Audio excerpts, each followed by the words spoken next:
Welcome to Farming Aid.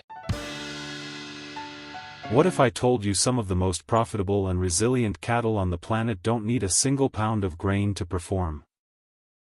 For decades, grain finishing has been treated as the shortcut to faster growth and higher returns. But on regenerative farms across the country, that assumption is being challenged in a big way. In today's video, we're diving into 3 remarkable breeds that are proving grain is optional when genetics and management are aligned. These aren't trendy experiments. These are time-tested cattle, shaped by harsh landscapes and generations of grass-based systems. If you're curious about cutting inputs, boosting resilience, and building a farm that works with nature instead of against it, this is a conversation you don't want to miss. The Scottish Highland is instantly recognizable. Long horns that sweep outward and upward. A thick double coat that looks almost wild. This breed traces back centuries to the rugged highlands and islands of Scotland, where wind, rain, and poor soils were part of daily life. In that environment, cattle that demanded rich feed simply did not survive. Over time, the highland became a master of marginal land. They learned to forage efficiently, browsing shrubs and coarse grasses that other cattle ignore. On regenerative farms, that ability becomes a major advantage. Instead of fighting brush encroachment with machinery, producers can use highland cattle as living land managers. Their thick coats allow them to handle extreme cold without extra feed for body heat. That means lower winter inputs. But what surprises many farmers is how well they also adapt to heat when managed properly. Their long hair sheds seasonally, and their strong immune systems reduce the need for constant medical intervention. In regenerative systems, where the goal is to minimize synthetic inputs, resilience matters. A cow that rarely needs antibiotics or supplemental feed is more than just low maintenance. She is economically strategic. Highland beef is different from typical grain-finished beef. It tends to be leaner, with fine marbling that develops slowly on grass. The flavor is often described as rich and slightly sweet, reflecting the diversity of forage consumed. On regenerative farms that plant multi-species cover crops and native grasses, that flavor complexity can deepen even more. Consumers who seek grass-fed beef are often willing to pay a premium, and highlands fit that market naturally. They were never designed for feedlots. They were designed for hillsides, wind, and time. Time is an important word here.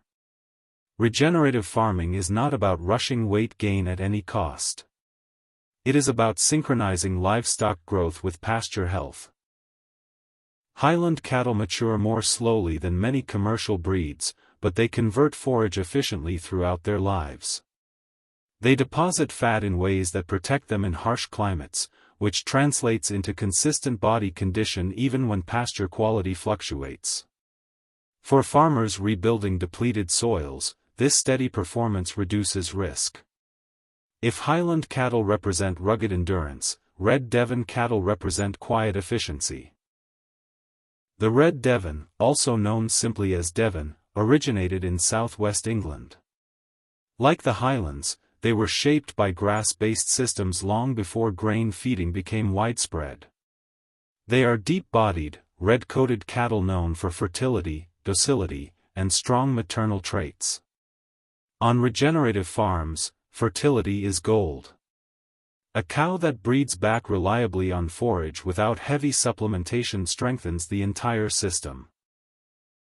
Red Devons are often praised for their ability to finish well on grass alone. They lay down intramuscular fat more readily than many larger continental breeds when fed only forage. This trait makes them a favorite among grass-fed beef producers who want consistent carcass quality without grain. In rotational grazing systems, Devons move calmly through paddocks, grazing evenly and converting pasture into gain with impressive feed efficiency. Their moderate frame size means they require less total intake compared to very large cattle, yet they still produce respectable carcass weights. On regenerative farms, grazing behavior matters as much as growth rates.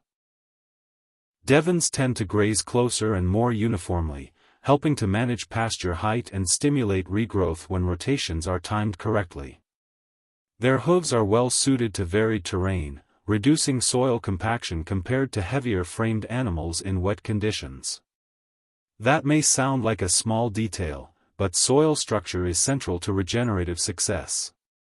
Healthy soil absorbs water, stores carbon, and supports diverse plant life. Cattle that damage that structure undermine the entire system.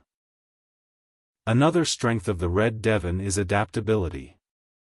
They perform well in temperate climates but have also shown resilience in hotter regions when given adequate shade and water. Their red coats can help reflect sunlight compared to darker hides. More importantly, their genetic history is rooted in forage-based agriculture. They do not require high-energy rations to express their potential. On farms transitioning away from grain, Devons often maintain body condition and reproductive performance where other breeds struggle. Then there is the Dexter, often underestimated because of its size. The Dexter originated in Ireland and is one of the smallest traditional European cattle breeds. At first glance, some producers dismiss them as too small for serious beef production. But regenerative farmers who look closer see opportunity. Smaller cattle mean lower maintenance requirements. They eat less per head, exert less pressure on the soil, and can be stocked more flexibly on smaller acreages. Dexters are true dual-purpose cattle, historically used for both milk and beef. That genetic versatility shows up in their hardiness and feed efficiency. They thrive on grass, and many lines finish well without grain when managed properly. On regenerative farms that emphasize diversity, Dexters can fit into mixed operations where milk, meat, and even on-farm direct sales play a role. Their calm temperament also makes them attractive for small-scale producers who value ease of handling. One of the most compelling advantages of Dexters in regenerative systems is their compatibility with intensive rotational grazing. Because they are lighter, they cause less pugging in wet soils. Their grazing patterns can be tightly controlled, allowing farmers to move them frequently and mimic the natural herd movements that regenerative grazing seeks to replicate. This frequent movement encourages pasture recovery, root growth, and carbon sequestration. In essence, the cattle become partners in ecosystem restoration.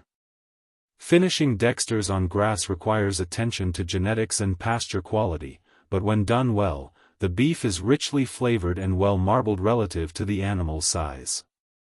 Direct market customers often appreciate smaller cuts that fit modern households. That creates a niche advantage. Instead of competing purely on volume, Dexter producers can compete on story, sustainability, and flavor. Across these three breeds, a pattern emerges. None were created in industrial feedlots. All were shaped in environments where forage was the primary feed source. In regenerative farming, that history becomes a powerful asset. Grain feeding can mask weaknesses. It can push rapid growth in animals not genetically designed for it. Remove grain, and those weaknesses surface quickly. Fertility drops. Body condition suffers. Health challenges increase. But breeds like the Scottish Highland, Red Devon, and Dexter reveal their strength when grain disappears. There is also an economic layer to this conversation. Grain is not just a feed source. It is a cost center tied to global commodity markets. Regenerative farms aim to reduce dependency on external inputs. When cattle thrive on what grows naturally or is planted as cover crops, the financial model shifts. Profit margins are less exposed to feed price volatility. Instead of purchasing calories, farmers focus on growing them through sunlight and soil biology. Critics sometimes argue that grass-finished systems cannot match the efficiency of grain finishing. In terms of days to slaughter weight, that may be true in some contexts. But regenerative producers measure efficiency differently. They look at total system output. They consider soil organic matter increases, water infiltration rates, biodiversity gains, and long-term land value. Cattle are not just meat-producing units. They are ecological tools. Breeds that align with that philosophy offer returns beyond simple weight gain. Consumer demand reinforces this shift. Many buyers now seek beef labeled grass-fed, pasture-raised, or regeneratively produced. While definitions vary, the underlying appeal is clear. People want food raised in systems that respect land and animal welfare. Highland, Devon, and Dexter cattle provide authentic stories rooted in history. Their heritage strengthens marketing narratives. Customers connect with animals that look distinctive and carry centuries of adaptation behind them. Regenerative farming also emphasizes resilience in the face of climate variability. Droughts, floods, and temperature extremes are becoming more common in many regions. Breeds that can maintain performance under fluctuating forage quality are invaluable. Highlands browse shrubs during dry spells. Devons maintain fertility on moderate inputs. Dexters require less overall feed, reducing pressure when pasture growth slows. Diversity in breed selection becomes another layer of risk management. In the end, regenerative farming is about regeneration in every sense. Regenerating soil, regenerating rural economies, regenerating trust between farmers and consumers. Cattle play a central role in that story. When breeds like the Scottish Highland, Red Devon, and Dexter are placed back on diverse pastures and allowed to express the traits they were bred for, something powerful happens. Productivity aligns with ecology. So no grain, no problem becomes not a compromise but a strategy. A strategy rooted in history, supported by biology, and increasingly validated by market demand.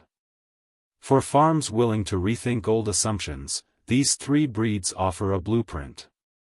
They prove that thriving on grass alone is not a step backward. It may well be a step toward a more resilient and regenerative future for agriculture. As we've seen, going grain-free is not about lowering standards.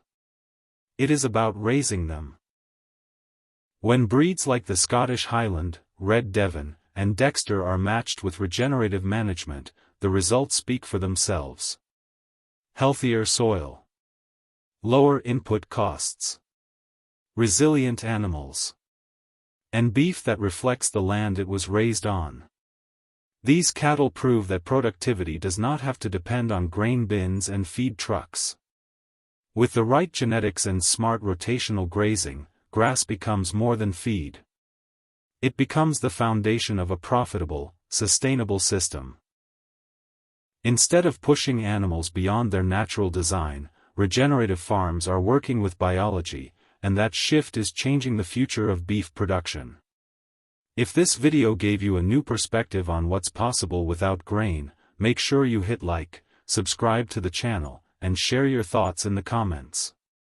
Are you considering regenerative practices, or are you already raising cattle on grass alone? I'd love to hear your experience. Thanks for watching, and I'll see you in the next one.